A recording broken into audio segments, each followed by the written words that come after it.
সন্ত্রাস জঙ্গিবাদের বিরুদ্ধে কঠোর অবস্থানে সরকার, অশুভ তৎপরতা রুখে দেওয়ার আহ্বান প্রধানমন্ত্রীর। আকিয়াব থেকে সরিয়ে নেওয়া হচ্ছে বাংলাদেশিদের, শিগগিরই ফেরত পাঠানো হবে মিয়ানমারের আটক সীমান্তরক্ষীদের। আয়কর আপিলে ডক্টর ইউনূসকে 50 কোটি টাকা জমা দিতে হবে, হাইকোর্টের নির্দেশ।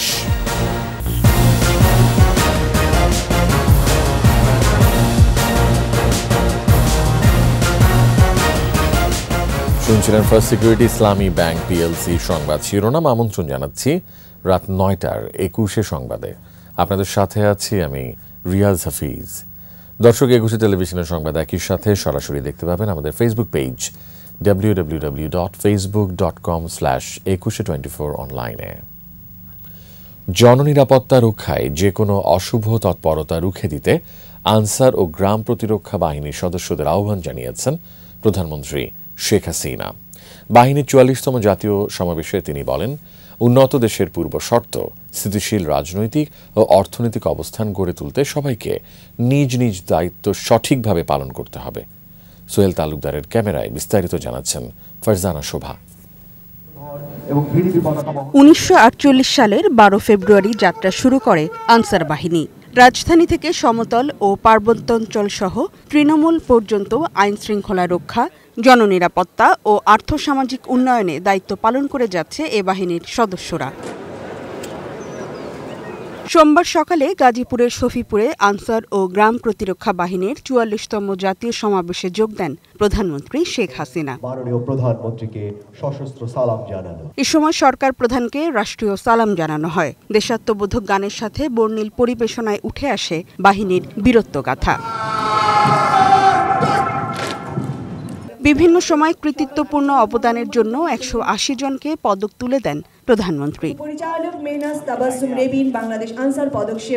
আনসার ও গ্রাম প্রতিরক্ষা বাহিনীর সদস্যদের উদ্দেশ্যে তিনি বলেন, এ বাহিনীকে চৌকস করে গড়ে তুলতে সরকার কাজ করছে। সবথেকে বড় কথা হলো সাধারণ মানুষের মধ্যে একটা আত্মবিশ্বাস গড়ে উঠেছে, যেটা আমার একমাত্র লক্ষ্য ছিল। কারণ আত্মবিশ্বাস ছাড়া কোনো জাতি এগিয়ে যেতে পারে না, আর সেটা আমরা আজকে করতে পেরেছি। যে কোনো অবস্থা মোকাবেলা করার মতো আমাদের সেই সক্ষমতা আছে। জননিরাপত্তা রক্ষার ক্ষেত্রে যে কোনো অশুভ তৎপরতা তা মোকাবেলা করতে হবে এবং সততা, সাহস, আন্তরিকতার সাথে আপনারা সেটা রুখে দাঁড়াবেন। সন্ত্রাস, জঙ্গিবাদ ও মাদকের বিরুদ্ধে সরকারের কঠোর অবস্থানের কথা উল্লেখ করে প্রধানমন্ত্রী বলেন, দুর্নীতির বিরুদ্ধেও অভিযান অব্যাহত থাকবে। সন্ত্রাস, জঙ্গিবাদ, মাদক এর হাত থেকে আমরা দেশকে রক্ষা করতে চাই। দুর্নীতির বিরুদ্ধে আমাদের অভিযান সবসময় অব্যাহত থাকবে। কাজে সেদিকে লক্ষ্য রেখেই আমাদের আনসার বাহিনীর উপর অর্পিত দায়িত্ব যথাযথভাবে পালন করে যাচ্ছেন এবং আগামীতে করে যাবেন। উন্নত বাংলাদেশ গড়তে সবাইকে আত্মবিশ্বাসের সাথে কাজ করারও আহ্বান জানান প্রধানমন্ত্রী শেখ হাসিনা। যে আমাদের উন্নয়ন অগ্রযাত্রাকে অব্যাহত রাখতে সকলকে কঠোরভাবে পরিশ্রম ও সততার সঙ্গে কাজ করতে হবে। দেশের সর্ববৃহৎ বাহিনী হিসেবে আপনাদের উপর অর্পিত দায়িত্ব সঠিকভাবে পালন করবেন। জননিরাপত্তা রক্ষার ক্ষেত্রে যে কোনো অশুভ তৎপরতা তা মোকাবেলা করতে হবে এবং সততা, সাহস, আন্তরিকতার সাথে আপনারা সেটা রুখে দাঁড়াবেন। জনগণ এবং বিনিয়োগের নিরাপত্তা ও শান্তি পরিবেশ ধরে রাখা এটা আমাদের পবিত্র দায়িত্ব। দেশের সামগ্রিক উন্নয়নের পূর্বশর্ত স্থিতিশীল রাজনৈতিক অবস্থা ও অর্থনৈতিক পরিবেশ। ফারজানা শোভা, 21 টেলিভিশন, গাজীপুর। নিরাপত্তা ঝুঁকি থাকায় রাখাইনের আকিয়াবের উপদূতাবাস থেকে বাংলাদেশিদের ইয়াঙ্গুনে সরিয়ে নেওয়া হচ্ছে। পররাষ্ট্রমন্ত্রী ডক্টর হাসান মাহমুদ জানিয়েছেন, বিজিবি সদস্যদের মিয়ানমারে ফেরত পাঠানোর দিনক্ষণ নিরাপত্তার স্বার্থে প্রকাশ করা হবে না। আরও জানাচ্ছেন মোহাম্মদ নুরুন্নবী।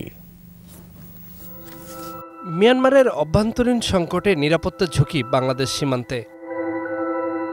দিন কিংবা রাত গোলাগুলির শব্দ, মর্টার শেল আসার ভয় আতঙ্কে রাখছে এপারে থাকা গ্রামের মানুষগুলোকে। অস্ত্রবিরতি ও স্থিতিশীলতা যেমন প্রত্যাশিত, তেমনি পালিয়ে আসার প্রবণতা ঠেকানো জরুরি। আবার যারা এসেছে দ্রুততার সাথে যে কোনো কৌশলে ফেরত পাঠাতে হবে। এসব বিষয়ে গণমাধ্যমে কথা বললেন পররাষ্ট্রমন্ত্রী। অন্তরীণ গণ্ডগোলের কারণে এখানে নিরাপত্তা বিঘ্নিত হোক, সেটি আমরা কখনো চাই না। এখানে লুকোচুরি করার কোনো প্রশ্নই আসে না এবং তাদেরকে ফেরত পাঠানোর প্রক্রিয়া চলছে। কারিগরি দিক বিবেচনায় আগ বাড়িয়ে কিছু প্রকাশ করা যৌক্তিক হবে না সংবাদ সম্মেলনে, এমনটা জানালেন পররাষ্ট্রমন্ত্রী।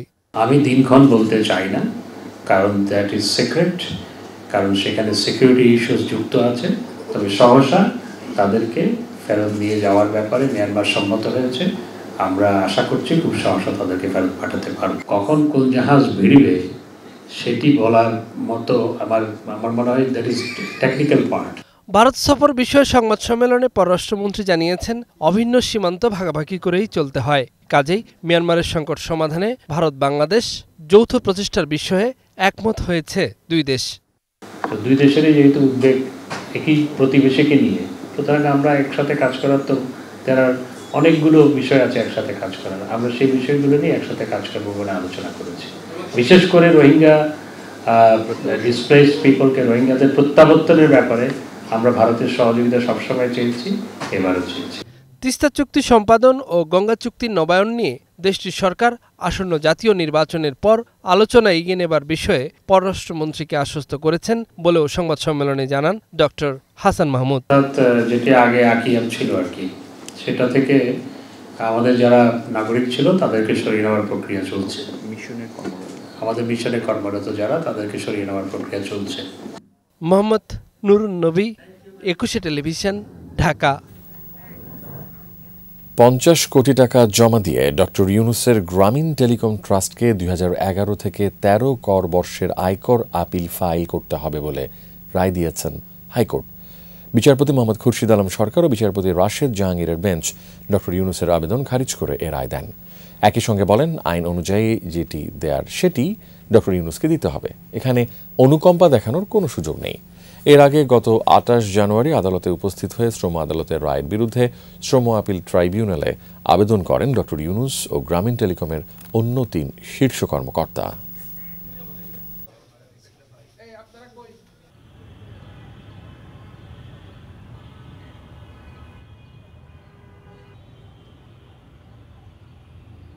আজকে হাইকোর্ট ডিভিশনের এই বেঞ্চ বললেন, সেই রিট পিটিশনটাকে, রুলটাকে খারিজ করে দিলেন এবং বললেন যে এই যে নিয়ম, সেই নিয়মটা সবার জন্যই সমান, সবাইকেই যে 25% জমা দিতে হয়, এটা এই পার্টিকুলার মামলার এসএসসিকেও 25% জমা দিয়েই হাইকোর্টে মামলাটা, রেফারেন্স মামলাটা ফাইল করতে হবে।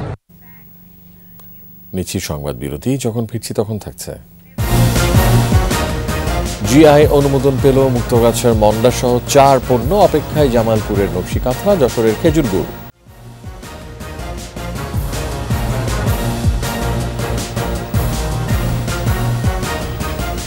আমন্ত্রণ আবারও রাত 9টার 21 সংবাদে। গৃহকর্মীদের নির্যাতনের পর জানালা দিয়ে ফেলে দিয়ে হত্যা ও গুরুতর আহত করার দায়ে ডেইলি স্টারের নির্বাহী সম্পাদক সৈয়দ আশফাকুল হক ও তার স্ত্রী এর আগেও বেরিয়ে গিয়েছিলেন আইনের ফাঁক গলে। প্রভাব খাটিয়ে পুলিশের সহায়তায় বিচারের মুখোমুখি হতে হয়নি তাদের, এমন অভিযোগ ভুক্তভোগী পরিবার ও স্থানীয়দের। যদিও অভিযোগ অস্বীকার করেছে পুলিশ। ব্রাহ্মণবাড়িয়া প্রতিনিধি মীর শাহিনকে সাথে নিয়ে আরও জানাচ্ছেন আতিক রহমান পূর্ণিয়া। গেল 6 ফেব্রুয়ারি রাজধানীর মোহাম্মদপুরের এই বাড়ির 9 তলার একটি জানালা দিয়ে প্রায় বিবস্ত্র অবস্থায় ঝুলতে দেখা যায় 12-13 বছর বয়সী গৃহকর্মী প্রীতি ওরাংকে। প্রীতি তখন বাঁচাও বাঁচাও বলে চিৎকার করতে থাকলে পার্শ্ববর্তী জেনেভা ক্যাম্পের বাসিন্দারা ওই বাসার দারোয়ানকে জানায়। তবে দারোয়ান গেট না খোলায় স্থানীয়রা কোনো সহায়তা করতে পারেনি। উপরন্তু যে জানালা দিয়ে ফেলে দেওয়ার অভিযোগ, সেটিও বন্ধ করে দেওয়া হয়। আর এটা নিয়ে তৃতীয় ঘটনাটা ঘটছে, কিন্তু এটার কোনো বিচার হয় নাই। পুলিশ আসছে, মিডিয়া, সাংবাদিক বহুত কিছু আসছে, কিন্তু এটার কোনো বিচার হয় নাই। মোহাম্মদপুর থানায় মামলা হয়। গ্রেফতার হন সৈয়দ আশফাকুল হক এবং তার স্ত্রী তানিয়া খন্দকার। তাদের 2 দিনের রিমান্ড চায় পুলিশ। আদালত রিমান্ড নামঞ্জুর করে জেল গেটে জিজ্ঞাসাবাদের অনুমতি দেয়। কেন বারবার তাদের বিরুদ্ধে গৃহকর্মী নির্যাতনের অভিযোগ উঠছে, প্রশ্ন এখন চারদিকেও। আর 2টা ঘটনা ঘটছে, ঠিক আছে, এই একইভাবে কোনো বিচারই হয়নি। আমি এটার বিচার চাই। স্থানীয়দের অভিযোগ, সৈয়দ আশফাকুল হক অনেক প্রভাবশালী বলেই আগের একাধিক ঘটনায় তাকে বিচারের মুখোমুখি হতে হয়নি। একটা মায়া ফালাইছে, কম বয়সী মায়া, 6 মাস আগে। ওটা নিয়ে কোনো ঝামেলা হয় নাই। ওটা মনে হয় ঝামেলা থানার টাকা পয়সা দিয়ে মিট করে দিছে। তার আগে একটা মেয়ে মারা গেছে, পরে ওই আপোষ হয়ে গেছে। ওরপরে মিটমাট এর সাহস বাইরে গেছে। ওই 2টা মেয়ে যে মারা গেছে, ওর পরে মনে করেন সাহস বাইরে গেছে। স্থানীয়দের এমন অভিযোগকে আরও শক্ত ভিত্তি দেয় গত 6 আগস্ট একই জানালা দিয়ে ডেইলি স্টার নির্বাহী সম্পাদকের 9 তলার বাসা থেকে ফেলে দেওয়া গৃহকর্মী ফেরদৌসীর পরিবারের বক্তব্যে তখনও সৈয়দ আশফাক সহ তার পরিবারের 3 জনের বিরুদ্ধে মামলা হয়েছিল। তবে মোহাম্মদপুর থানা পুলিশের চূড়ান্ত প্রতিবেদনে অব্যাহতি দেওয়া হয় আশফাকুলদের। কইছে তারা 2 লাখ টাকা দিবেন, টাকা হয়েছিল না দিলে আমি বিচার চাই। কাজের উদ্দেশ্য পাঠানো হয়েছিল আর কি, অসহায় ছিল, হ্যাঁ, ওর বাবা মা কাজকর্ম করতে পারে না, হ্যাঁ, বড় ভাই নাই, গরিব। যাওয়ার পরে অনেকদিন পরে হঠাৎ দেখছি 6 তলার উপর দিকে পড়ে গেছে গা। এদিকে মোহাম্মদপুর থানা ফেরদৌসীর মামলার চূড়ান্ত প্রতিবেদন দিয়ে দিলেও আকস্মিকভাবে পুলিশের একটি টিম গত সোমবার ব্রাহ্মণবাড়িয়ার নাসিরনগর থেকে ফেরদৌসীর মা এবং ফেরদৌসীকে নিয়ে এসেছে। মোহাম্মদপুর থানা থেকে একটা টিম এসেছে, এক সাব ইন্সপেক্টরের নেতৃত্বে। ওরা আমাদের এলাকায় একটা ভিকটিম আছে, ভিকটিম উদ্ধারের জন্য, এবং আমাদের থানায় এসে আমাদের সাহায্য প্রার্থনা করেছে এবং আমরা তাদেরকে সহযোগিতা করেছি। এসব বিষয়ে বারবার যোগাযোগ করা হলেও মোহাম্মদপুর থানা পুলিশ কথা বলতে চায়নি। এক পর্যায়ে ভারপ্রাপ্ত কর্মকর্তা হোয়াটসঅ্যাপে কথা বলতে বলতে লাইন কেটে দেন। জেলগেটে জিজ্ঞাসাবাদ দিয়েছে আদালত, জিজ্ঞাসাবাদ শেষে বিজ্ঞ আদালতে প্রতিবেদন দাখিল করা হবে, তারপরে আদালত সিদ্ধান্ত দেবে।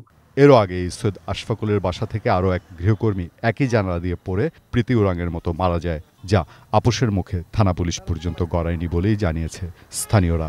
ওই সময় আমি দেখলাম যে লাশটা, আমি এখানে আসলাম, লাশটা আমার সামনেই নিয়ে গেল। আতিক রহমান পূর্ণিয়া, 21 টেলিভিশন, ঢাকা। টাঙ্গাইলের শাড়ির পর এবার ভৌগোলিক নির্দেশক বা জিআই পণ্য হিসেবে অনুমোদন পেল আরও 4 পণ্য। এ নিয়ে বাংলাদেশে জিআই স্বীকৃত পণ্যের সংখ্যা দাঁড়িয়েছে 28টিতে। রংপুরের হাড়িভাঙা আম, মৌলভীবাজারের আগর ও আগরাতর এবং মুক্তগাছার মন্ডা, এই 4 পণ্যকে জিআই হিসেবে অনুমোদন দিয়ে জার্নাল প্রকাশ করেন পেটেন্ট, ডিজাইন ও ট্রেডমার্কস অধিদপ্তর ডিপিডিটি। অনুমোদনের অপেক্ষায় রয়েছে জামালপুরের নকশিকাঁথা ও যশোরের খেজুর গুড়। ডিপিডিটি বলছে আগামী সপ্তাহে এই 2 পণ্যের জার্নাল প্রকাশিত হতে পারে। 2016 সালে প্রথম জিআই পণ্য হিসেবে স্বীকৃতি পায় জামদানি শাড়ি। বিএসবি ক্যামব্রিয়ান বইমেলা প্রতিদিন।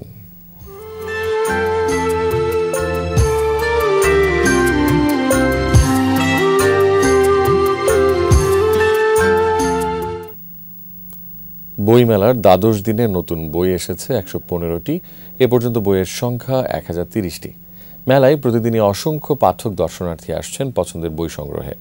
পাঠকের চাহিদা ও সময় উপযোগী বিষয় নিয়ে বই তুলে দিচ্ছেন লেখক প্রকাশকরা।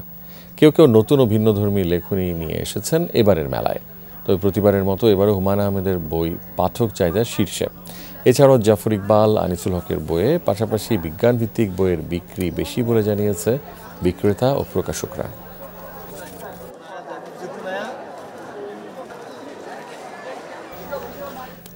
ব্যবসা বাণিজ্যের সংবাদ।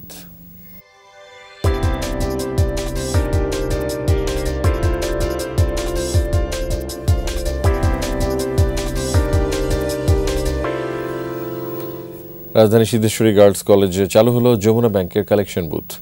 বস্ত্র ও পাট মন্ত্রণালয় সংসদের স্থায়ী কমিটির সভাপতি গোলাম দস্তগীর গাজী এর উদ্বোধন করেন। শান্তিনগর শাখার তত্ত্বাবধানে চলবে বুথটি। এর মাধ্যমে কলেজের ছাত্রীদের বেতন, ভর্তি ফি সহ কলেজের অন্যান্য তহবিল সংগ্রহ করা হবে। উদ্বোধনী অনুষ্ঠানে উপস্থিত ছিলেন ব্যাংকের ব্যবস্থাপনা পরিচালক ও সিইও মির্জা ইলিয়াস উদ্দিন আহমেদ, কলেজের অধ্যক্ষ, শিক্ষক সহ অন্যান্যরা।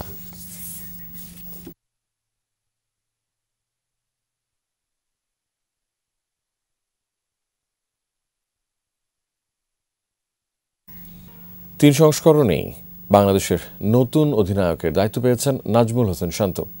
নতুন নির্বাচক হয়েছেন সাবেক অধিনায়ক গাজী আশরাফ হোসেন। নির্বাচক প্যানেলে আছেন আব্দুর রাজ্জাক ও হান্নান সরকার। বাংলাদেশ ক্রিকেট বোর্ডের পরিচালনা পর্ষদের সভা শেষে এই সিদ্ধান্তের কথা জানান বিসিবি সভাপতি নাজমুল হাসান পাপন। বিসিবির প্রধান নির্বাচক হিসেবে মিনহাজুল আবেদিন নান্নুর সঙ্গে নতুন করে চুক্তি নবায়ন করেনি বিসিবি। তার জায়গায় নতুন প্রধান হিসেবে দায়িত্ব পেয়েছেন গাজী আশরাফ। এছাড়া বাদ পড়েছেন আরেক নির্বাচক Habibul Bashar Suman.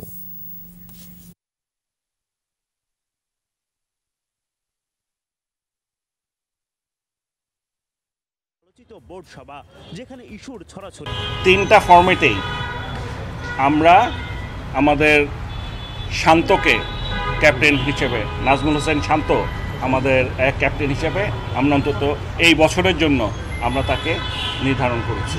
National team selector হিসেবে, চিফ সিলেক্টর হিসেবে আমরা আমাদের গাজী আশরাফ হোসেন লিপু ওনাকে আমরা সিলেক্ট করেছি।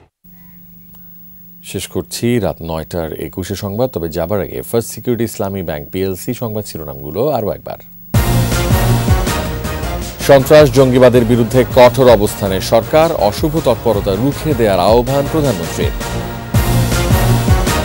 আকিয়াব থেকে সরিয়ে নেওয়া হচ্ছে বাংলাদেশিদের, শিগগিরই ফেরত পাঠানো হবে মিয়ানমারের আটক সীমান্তরক্ষীদের।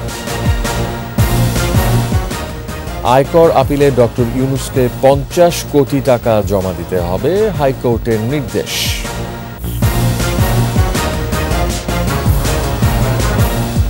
সর্বশেষ খবর জানতে ডায়াল করুন 2021 নম্বরে, ভিজিট করুন 21erastv.com ওয়েবসাইটে। এছাড়া ফেসবুকে লগ ইন করতে পারেন facebook.com/2124 অনলাইনে। আমাদের পরবর্তী সংবাদ রাত 11টায় দেখার আমন্ত্রণ রইল। ধন্যবাদ।